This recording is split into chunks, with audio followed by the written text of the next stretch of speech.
오늘 우리에게 주신 하나님의 말씀은 사도행전 9장 8절에서 11절 말씀입니다. 사울이 땅에서 일어나 눈은 떴으나 아무것도 보지 못하고 사람의 손에 끌려 다메섹으로 들어가서 사흘 동안 보지 못하고 먹지도 마시지도 아니하리라. 그때 다메섹에 아나니아라 하는 제자가 있더니 주께서 환상 중에 불러 이르시되 아나니아야 하시거늘 대답하여 주여 내가 여기 있나이다 하니 주께서 이르시되 일어나 집 가라 하는 거리로 가서 유다의 집에서 다소 사람 사울이라 하는 사람을 찾으라. 그가 기도하는 중이니라. 오늘 이 말씀에 많은 은혜 받으시기 바랍니다. 오늘 저는 여러분들에게 이 벼랑 끝이라는 단어를 가지고 사도행전을 좀 돌아보려고 합니다. 사도행전은 여러분이 아시는 것처럼 교회 공동체를 통해서 로마 제국에 새로운 길을 내는 하나님의 이야기입니다. 하나님께서 새로운 길을 내셨습니다. 물론 이것은 그리스도를 통해서 보이지 않는 영적인 길이 난 것이지만 실제로 로마 제국 안에서 그리스도의 사람들이 거했던 것은 주님과 함께가 아니었습니다. 주님은 이 땅에 계시지 않고 주님과 함께 했던 제자들만 남아있을 뿐인데 하나님께서는 그들이 낡은 유대교의 회당에 머무는 것을 허락지 아니하셨습니다. 회당 가운데 있는 또 하나의 유대인 공동체가 아니라 하나님께서는 유대인뿐만 아니라 유대인 아닌 사람들에게도 그리스도의 구원의 길을 제시할 수 있는 새로운 길을 내기를 원하셨습니다. 이 일이 가능했던 것, 예루살렘에서 시작된 그리스도인 공동체가 우리가 얘기한 예루살렘 교회가 소아시아 전역으로 퍼져나가고 로마 전역으로 퍼져나가서 로마 제국의 심장부였던 로마에까지 교회가 세워진 역사를 그 당시에 제자들의 눈에 의해서 또 바울과 바울을 따랐던 바울의 사람들의 눈에 의해서 사도행전은 간략하게 우리에게 전해줍니다. 어떻게 해서 로마 제국의 유대인 공동체에서 즉 유대교에서 축출당한 그리스도인들이 로마 전역 가운데 교회를 세울 수 있었던가? 그 이유를 저는 교회가 벼랑 끝에 서 있었기 때문이라고 그렇게 정의하고 싶습니다. 벼랑 끝에서 새로운 길이 시작됩니다. 8장 1절은 이렇게 시작합니다. 사울은 그가 죽임당함을 마땅히 여기더라. 여러분 사도행전을 보시면 8장에 바로 전이 되는 7장은 54절부터 어떻게 끝나나요? 여러분이 잘 아는 스데반의 순교로부터 끝납니다. 사울이라는 유대교의 청년 리더는 스데반이 죽는 자리에 있었습니다. 스데반이 죽는 것을 그는 선동했습니다. 아니 그는 스데반이 죽기를 바라던 사람이었습니다. 그렇기 때문에 사울은 그가 죽임당함을 마땅히 여겼다고 성경은 기록합니다. 그 다음에 8장 1절 하반절은 이렇게 시작합니다. 그날에. 중요한 단어가 세 가지가 있는데 첫째는 그날에입니다. 두 번째는 예루살렘에 있는 교회에 큰 박해가 있었다. 이건 소수라고 볼 수 있겠죠. 세 번째, 사도회에는 다 유대와 사마리아 모든 땅으로 흩어지니라. 이 세 단어가 중요하다고 제가 강조해 드렸습니다. 그날에 큰 박해가 있어 흩어지니라. 이 그날이 어떤 날인가요? 예루살렘 교회와 교회에 속한 그리스도의 사람들이 그리스도인들이 벼랑 끝에 선 시간입니다. 바로 그 타이밍입니다. 하나님의 때입니다. 하나님의 타이밍입니다. 어떻게 예루살렘이라는 도시, 로마 제국에서 볼 때는 로마의 변방이고 로마가 인정하지 않았던 그 유대계 조그만 유대인들의 그 공동체에서부터 시작한 아주 작은 그룹이 그리스도인의 그룹이 어떻게 로마 제국 전역에 200년, 300년이 지난 다음에 로마 전체를 포괄하는 국교가 될 만큼의 글로벌한 세계를 품은 교회 공동체가 될 수 있었나요? 사도행전 8장에 그 답이 있습니다. 여기서 제일 중요한 단어는 흩으시다라는 단어라고 제가 말씀을 드렸습니다. 사도행전 8장 1절에 보면 흩어지니라 이렇게 되어 있습니다. 사람은 아주 좋을 때는 잘 흩어지지 않습니다. 거기 가면 재밌고 거기 가면 먹을 게 있고 거기 가면 얻을 게 있고 거기 가면 배울 게 있으면 계속 모입니다. 사람은 언제 모이지 않냐면 문제가 생기면 흩어집니다. 이것이 인간의 일종의 본성입니다. 너무 좋아서 베드로는 예수님께서 모세와 엘리야와 함께 초막을 짓고 머무르자고 제안하기도 했습니다. 그때 예수님이 거절하십니다. 초막을 짓고 머물러서 우리끼리 천국을 이루는 것은 예수님의 계획이 없었기 때문입니다. 그것은 예수님의 비전이 아니었습니다. 그것은 하나님의 의도가 아니었습니다. 흩어지지 않기 때문에 예루살렘 교회 가운데는 박해가 주어집니다. 말하자면 흩어지게 된 원인이 박해입니다. 이 박해의 최전선에 섰던 특별한 행동대장, 지금으로 얘기하면 경찰의 수화팀이 있는데요. 예를 들어 테러가 있다, 어려움이 있다, 그때 진압팀입니다. 그 진압팀의 일종의 기동대장이 사울이라는 청년이었습니다. 2절에 이렇게 되어 있죠. 경건한 사람들이 스데반을 장사하고 위하여 크게 울더라. 스데반을 대한 장례가 끝나기도 전에, 그 울음이 그치기도 전에 3절에 이렇게 되어 있습니다. 사울이 교회를 잔멸할세 각 집에 들어가 남녀를 끌어다가 옥에 가두니라. 여기 잔멸하다라는 것은 굉장히 잔인한 단어입니다. 아주 낱낱이 다 없애는 것입니다. 사울의 목표는 교회를 없애는 것이었습니다. 사울의 목표는 교회를 구성하는 남녀, 신도들을 다 끌어내서 가차없이 집에서 끌어내서 감옥에 가두고 교회를 해체하는 것이었습니다. 사울은 그것을 위해서 헌신한 사람입니다. 그것에 열심을 낸 사람입니다. 그것에 충성한 사람입니다. 그런데 유대계 젊은 리더 중에 그 열정과 충성을 당할 자가 없었다는 것입니다. 그 일로 인해서 어떤 일이 일어나나요? 19절에 보면 이렇게 기록하고 있습니다.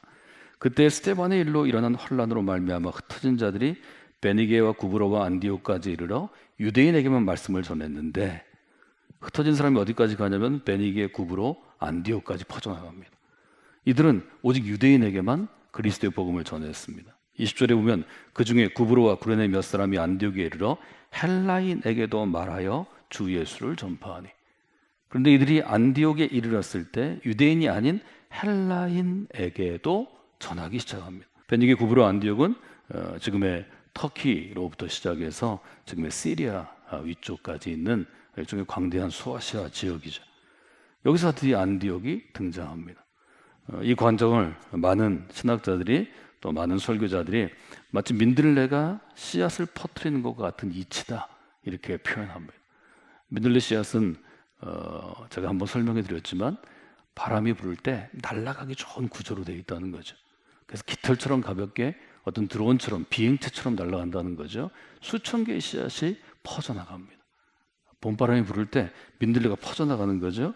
꽃대 한 해에 100개나 200개의 씨앗들이 달려있는데, 예루살렘 교회가 흩어지기 시작했을 때, 박해 때문에 도망가기 시작했을 때, 피하기 시작했을 때 마치 민들레 홀씨 되어서 날아가는 것처럼 로마 제국 전역으로 신실한 그리스도인들이 흩어지기 시작했다는 거죠.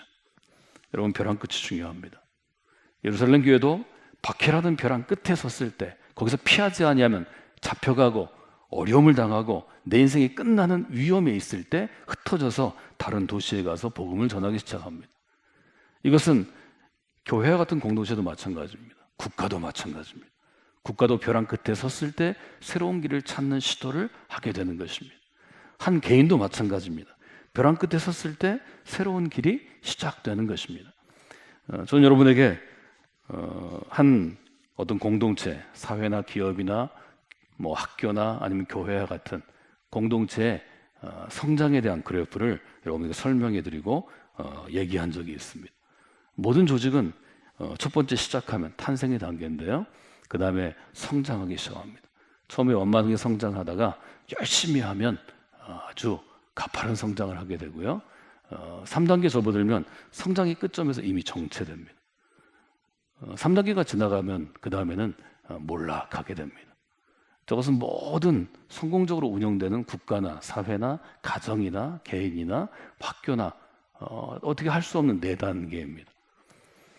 현대에서 특별히 현대의 국가나 혹은 기업이나 NGO를 담당하는 주로 매니지먼트에 대한, 경영에 대한 연구를 하는 사람들이 저걸 이길 수 있는 방법은 뭘까? 말하자면 몰락하지 아니하고 다시 성장하는 방법은 뭘까? 거기에 대해서 여러 가지 연구를 합니다.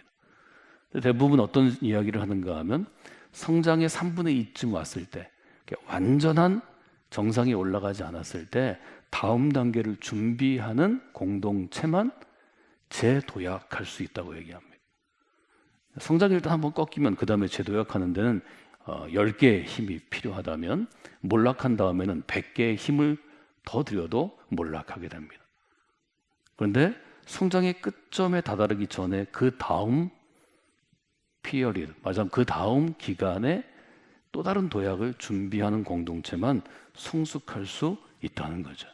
저는 오늘 우리가 처한 상황 속에서 우리가 일종의 벼랑 끝에 세울 때 그리스도인은 무엇을 생각하고 준비해야 되는가? 우리는 하나님의 어떤 뜻을 구해야 되는가 하는 점을 좀 나누려고 합니다. 사도행전 8장에서 9장으로 넘어가는 8장 9장을 읽으면서 하나님께서 우리를 벼랑 끝으로 몰아세울 때 그리스도인들이 품어야 할 신앙의 일종의 마음에 대해서 여러분과 함께 나눴습니다. 저는 그때가 새로운 길을 기대할 때라고 여러분에게 말씀드렸습니다. 하나님이 우리를 벼랑 끝으로 몰아세우실 때 그때는 우리가 살아왔던 현재의 시대가 끝나가고 새로운 미래의 시대가 시작되는 것입니다. 그 벼랑 끝에서 우리는 새로운 길을 기대할 수 있습니다. 이것은 사도행전에 있었던 예루살렘 교회가 겪었던 길이고 그 다음에 안디옥 교회가 겪었던 길이고 로마 교회가 걸어갔던 길이고 고린도 교회가 걸어갔던 길이고 또 우리 교회 역사 가운데서 수많은 교회가 민족에 따라 도시에 따라 나라에 따라 시대에 따라 경험했던 일입니다.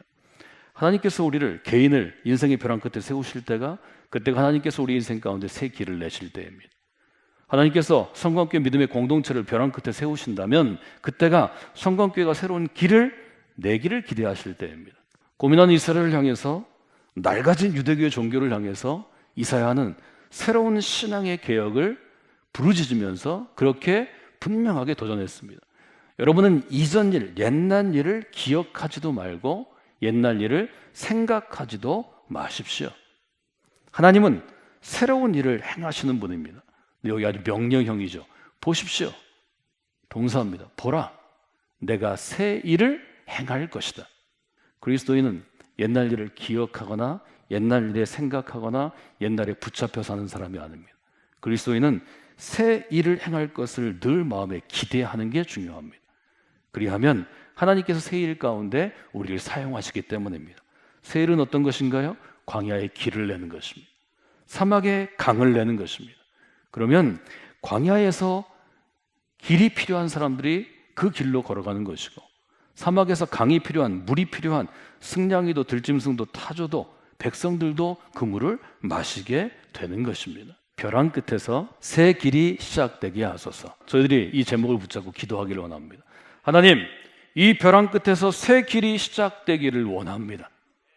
이 새 길이 시작될 때 그 새 길의 시작점을 함께 동역하는 교회가 되기를 원합니다. 쓰임받는 교회 되기를 원합니다. 그 일 가운데 쓰임받는 인생이 되기를 원합니다. 여러분께 기도하시는 분들이 되시기를 주님의 이름으로 축원해 드립니다. 새로운 길은 어떻게 세워집니까? 새로운 길이 세워지는 것에서 사도행전 9장은 아주 분명하게 하나님께서는 어떤 건물을 세우거나 어떤 단체를 세워서 새로운 길을 세우는 게 아니라 그 새로운 길에 적합한 사람을 세우는 것으로 일하시는 것을 우리에게 보여주고 계십니다. 허드슨 테일러, 여러분 잘 알고 있는 해외 선교에 있어서 아주 새로운 길을 내신 분이죠. 이분은 새로운 선교의 길을 내면서 하나님이 어떻게 일하시는가에 대해서 아주 짧고 간략하게 이렇게 표현했습니다. 하나님의 길은 사람입니다. 하나님이 내시는 길은 사람이라는 것입니다. 한 사람의 마음과 생각을 바꾸시고 그 한 사람이 자기의 인생 가운데 하나님의 뜻을 세우고 그 뜻을 펼치기 위해서 걸어갈 때 하나님은 그 사람을 통해 길을 내신다는 것입니다. 저희가 함께 읽은 사도행전 8장 9장이 있는데요. 저희가 사도행전 9장 8절로부터 11절을 읽었습니다. 크게 보면 1절로부터 시작해서 19절까지의 큰 단락입니다. 사도행전 9장은 사도행전 8장의 교회를 흩으신 사건이 어떤 새로운 길을 내기 위함인지를 우리에게 잘 보여줍니다. 우리가 흔히 다메섹 사건으로 불리우는 본문의 내용은 한 사람에 대한 내용입니다. 여러분이 너무 잘 아시는 내용입니다. 예루살렘 교회를 핍박했던 리더였던 사울이 가는 길을 예수님 막으십니다. 길은 걷기 위해서 있는 것입니다. 소통하기 위해서 있는 것입니다. 그런데 이 땅 가운데 길을 내기 위해 오셨던 주님께서 한 사람의 길을 막으십니다. 이미 열려져서 사람들이 오가는 길, 그 길을 막으십니다. 사울은 그 길을 홀로 갔다가 그리스도인을 잡아서 결박해서 데리고 올 길로 사용하게 했을 것입니다. 하나님이 한 사람을 세우실 때는 길을 가던 사람을 멈추게 하십니다. 이 일은 매우 중요한 것입니다. 내가 지금 그 길 가운데서 성공의 길을 걸어가고 있는데 하나님께서 그 길을 멈추신다면 그것은 하나님께서 나를 지금 벼랑 끝에서 무엇인가 하시기 위함입니다. 사울은 혼자 길을 갈 수 있는 사람이었습니다. 사울은 유대교의 젊은 리더였습니다. 리더는 길을 내는 사람입니다. 길을 내고 다른 사람의 손을 잡아 끌고 그 길로 끌고 가는 사람입니다.